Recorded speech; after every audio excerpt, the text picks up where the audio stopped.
Hello दोस्तों, अभी हम लोग पिछले वीडियो में पढ़े हैं कि रासायनिक अभिक्रिया क्या होता है, रासायनिक अभिक्रिया की पहचान कैसे की जाती है। अब हम लोग पढ़ने वाले हैं रासायनिक समीकरण के बारे में। देखिए, रासायनिक समीकरण क्या होता है कि रासायनिक अभिक्रिया में भाग लेने वाले पदार्थों को प्रतीक या सूत्रों के रूप में प्रदर्शित करना ही रासायनिक समीकरण कहलाता है। एक बार फिर से ध्यान से सुनिए, रासायनिक अभिक्रिया में भाग लेने वाले पदार्थों को सूत्र या प्रतीक के रूप में व्यक्त करना ही रासायनिक समीकरण कहलाता है। देखिए, बोर्ड पे भी मैंने लिखा हुआ है, रासायनिक अभिक्रिया में भाग लेने वाले पदार्थों को प्रतीकों या सूत्र के रूप में प्रदर्शित करना ही रासायनिक समीकरण कहलाता है या कहते हैं। चलिए, अब आपको एग्जाम्पल मैंने पीछे भी बताया था कि जब आप मैग्नीशियम के रिबन को वायुमंडल यानी हवा ऑक्सीजन के कांटेक्ट में जब आप जलाते हो तो मैग्नीशियम ऑक्साइड बनता है यानी MgO, और वो सफ़ेद रंग का चूर्ण निकलता है। इसी क्रम में हम बताए थे कि रासायनिक अभिक्रिया को आपको हिंदी में लिखना है, लेकिन यहाँ पे सूत्र और प्रतीक के रूप में, मतलब कि मैग्नीशियम प्लस ऑक्सीजन क्या बनता है, मैग्नीशियम ऑक्साइड। क्या बनता है, मैग्नीशियम ऑक्साइड। पिछले वीडियो में मैंने ये भी बताया था कि जो ये तीर है, तीर से पहले जो भी वैल्यू है ये सब अभिकारक हैं, यानी जिस जिस पदार्थ को आप मिला रहे हो वो अभिकारक है और जो नया पदार्थ बनेगा वो उत्पाद है। तो देखिए, मैग्नीशियम प्लस ऑक्सीजन क्या बना है, तो मैग्नीशियम ऑक्साइड। देखिए, जो अभिकारक रहेगा ना, ठीक है, जिस अभिकारक को मिला रहे हो, जिस पदार्थों को मिला रहे हो और जो उत्पाद बन रहा है, उत्पाद के तरफ तीर होना चाहिए। ध्यान रखिएगा, उत्पाद के तरफ तीर होना चाहिए। तीर गलती से दूसरे साइड ना हो अभिकारक के तरफ, तो कहाँ होना चाहिए, उत्पाद के तरफ। इसको मैंने क्या किया है, अब प्रतीक और सूत्र के रूप में व्यक्त करना है। तो देखिए, मैग्नीशियम को Mg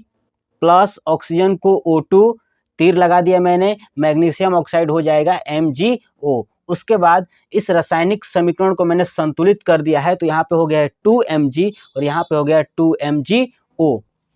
अभी आप चिंता न करिए, मैं रासायनिक समीकरण को संतुलित करने का तरीका भी बताऊंगा और संतुलित करना भी सिखाएंगे। चलिए, इस रासायनिक समीकरण में हमको ये जानना जरूरी है कि अभिकारक तथा उत्पाद के मध्य क्या लगा होता है, तीर। अभी मैंने बताया था कि जो अभिकारक है और उत्पाद है इसके मध्य में तीर लगा होता है, और तीर जो है उत्पाद की तरफ होना चाहिए। कहाँ होना चाहिए, उत्पाद की तरफ। दूसरा, अभिकारक हमेशा बाईं तरफ लिखी जाएगी, उत्पाद हमेशा दाईं तरफ लिखी जाएगी। ये पॉइंट से आप याद रखिएगा। देखिए, अभिकारक बाईं ओर यानी लेफ्ट हैंड साइड और उत्पाद दाईं ओर लिखी जाएगी। क्लियर। चलिए, अब आप देखिए, जो अभिकारक है, अगर मान लीजिए कि एक या एक से अधिक पदार्थ आप मिला रहे हो तो उनके बीच में प्लस लगाइएगा। क्या लगाएंगे, बीच में प्लस। अगर मान लीजिए कि उत्पाद जो बन रहा है उसमें भी कई सारे उत्पाद बन रहे हो तो सभी उत्पाद के बीच में प्लस लगेगा। देखिए, मैंने वो भी नोट कर दिया है कि रासायनिक समीकरण में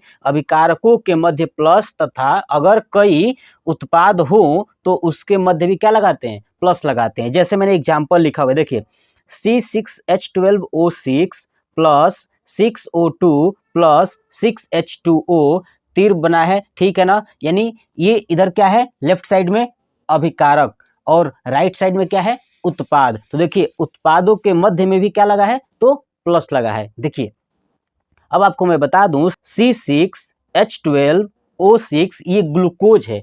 जो हम लोग भोजन करते हैं ना, तो भोजन करते हैं तो हमारे अंदर जो भोजन जाता है, ठीक है, यानी कार्बन, हाइड्रोजन और ऑक्सीजन, ये तीनों मिल के ग्लूकोज बनाते हैं। क्या बनाते हैं, ग्लूकोज। और जब हम बाहर से ऑक्सीजन लेते हैं O2, ये जाता है तो ग्लूकोज से मिलता है, और हम जो जल पीते हैं वो भी, ये तीनों मिल जाते हैं। देखिए, ग्लूकोज प्लस ऑक्सीजन प्लस जल, ये तीनों मिल जाते हैं तो क्या बनता है कार्बन डाइऑक्साइड जो हम बाहर रिलीज कर देते हैं और जल बनता है फिर उसके साथ साथ ऊर्जा बनता है जो हमारे लिए एनर्जी देता है। ऊर्जा एटीपी के रूप में होता है। ये आपको मैं बायोलॉजी जब पढ़ाऊंगा तो वहाँ पे बताऊंगा। ठीक है, अभी हमने देखा कि रासायनिक समीकरण क्या होता है, तो एक बार मैं फिर से आपको फास्ट रिवीजन कराता हूँ, ध्यान से सुनिएगा। रासायनिक समीकरण क्या होता है कि रासायनिक अभिक्रिया में भाग लेने वाले पदार्थों को सूत्र या प्रतीक के रूप में प्रदर्शित करना ही रासायनिक समीकरण कहलाता है। रासायनिक समीकरण में बाईं ओर अभिकारक होता है और दाईं ओर उत्पाद होती हैं। अभिकारकों के मध्य प्लस और उत्पादों के मध्य भी प्लस लगाए जाते हैं। अभिकारक तथा उत्पाद के मध्य में तीर लगा होता है। मैंने तीनों पॉइंट्स आपको नोट करके रख दिया है। ठीक है, तो चलिए अब हम लोग पढ़ने वाले हैं रासायनिक समीकरण के महत्व। हम लोग देखते हैं कि रासायनिक समीकरण का महत्व क्या है। देखिए, रासायनिक समीकरण के महत्व मैंने ये 5 पॉइंट्स नोट कर दिया है और ये पांचों पॉइंट्स आप अपने नोट्स पे नोट कर लीजिएगा, ठीक है ना, क्योंकि एग्जाम में बहुत बार पूछा गया है कि रासायनिक समीकरण क्या है और रासायनिक समीकरण के महत्व के बारे में वर्णन करिए, ठीक है ना। तो ये पांचों पॉइंट्स बहुत ही इंपॉर्टेंट है और इस पांचों पॉइंट्स को मैं आपको एक एक पॉइंट्स को समझाता हूँ। देखिए, पहला पॉइंट्स कह रहा है कि अभिक्रिया में भाग लेने वाले अभिकारक तथा उत्पाद की जानकारी प्राप्त होता है, ठीक है ना। यानी रासायनिक समीकरण क्या बताता है कि अगर कोई रासायनिक अभिक्रिया हो रही है तो उसमें कौन कौन से अभिकारक है और कौन कौन से उत्पाद बन रहे हैं, इसके बारे में हमें जानकारी प्रदान करता है। जैसे देखिए, यहाँ पे हाइड्रोजन प्लस ऑक्सीजन, हाइड्रोजन मिलके ऑक्सीजन के साथ जल बनाता है, यानी इस अभिकारक के बारे में और इस उत्पाद के बारे में हमें जानकारी प्रदान करता है। कौन? तो समीकरण का महत्व। यानी पहला आपको यही याद रखना है कि कोई रासायनिक अगर अभिक्रिया हो रही है तो उसमें अभिकारक क्या हो रहा है, उत्पाद क्या बन रहा है, इसके बारे में हमें जानकारी प्रदान होता है महत्व में। दूसरा पॉइंट क्या कह रहा है कि अभिकारक एवं उत्पाद के अणुओं के परमाणुओं के संगठन का पता चलता है। यानी ध्यान से सुनिएगा कि अभिकारक और उत्पाद के अंदर जो अणु और परमाणु हैं वो कितने कितने हैं, इसके बारे में भी हमें पता चलता है। जैसे आप देखिए, जैसे मैंने लिखा है H2 + O2 H2O बना है। देखिए इसमें H कितने हैं तो 2, O कितने हैं 2, H2O आपको दिख रहा है ना, ये जल है। वही कह रहा है कि अभिकारक एवं उत्पाद के अणुओं, यानी अभिकारक के अंदर कितने अणु हैं, उत्पाद में कितने अणु हैं, इनके बारे में भी पता चलता है, ठीक है ना। पहला क्या कह रहा था कि अभिक्रिया में भाग लेने वाले अभिकारक तथा उत्पाद के बारे में जानकारी होती है। दूसरा कहता है कि अभिक्रिया में भाग लेने वाले जितने भी अणु हैं, उत्पाद में जितने भी प्राप्त होने वाले अणु हैं, उनके बारे में भी हमें पता चलता है, उनके संगठन के बारे में पता चलता है कि कितने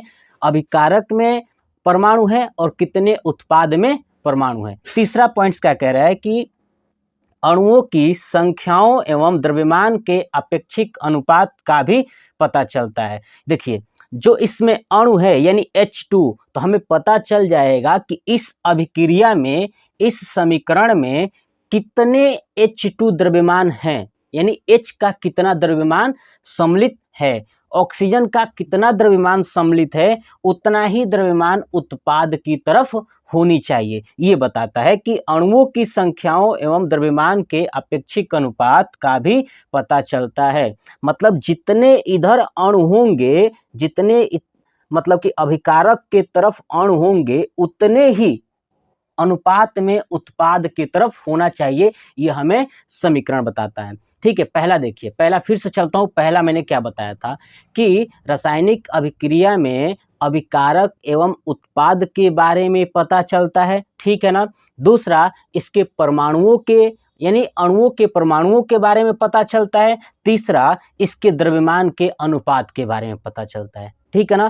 पहला अभिकारक और उत्पाद के बारे में, दूसरा अणुओं के परमाणुओं के बारे में, तीसरा इनके द्रव्यमान के अनुपात के बारे में पता चलता है। क्लियर। चलिए चौथा, अभिक्रिया की प्रकृति के बारे में भी पता चलता है। यानी दो या दो से अधिक पदार्थ जो आप मिला रहे हो ना, अभिकारक कर रहे हो, तो जो नया पदार्थ बन रहा है उसका टेस्ट कैसा है, उसका नेचर कैसा है, ये पता चलता है। जैसे आप देखिए, हाइड्रोजन को मैं जब ऑक्सीजन के साथ मिलाया हूँ तो जल बनता है, तो हमें पता है कि हाइड्रोजन अलग हो गया, ऑक्सीजन अलग हो गया, लेकिन जब दोनों को मिलाए तो जल बन गया। इसका मतलब इसका प्रकृति जल वाला था, यानी पीने योग्य था, लिक्विड बन गया। देखिए ये गैस है, ये भी गैस है, जब गैस और गैस मिला तो क्या बन गया, लिक्विड बन गया, जल बन गया। ये तो प्रकृति के बारे में भी पता चलता है। क्लियर।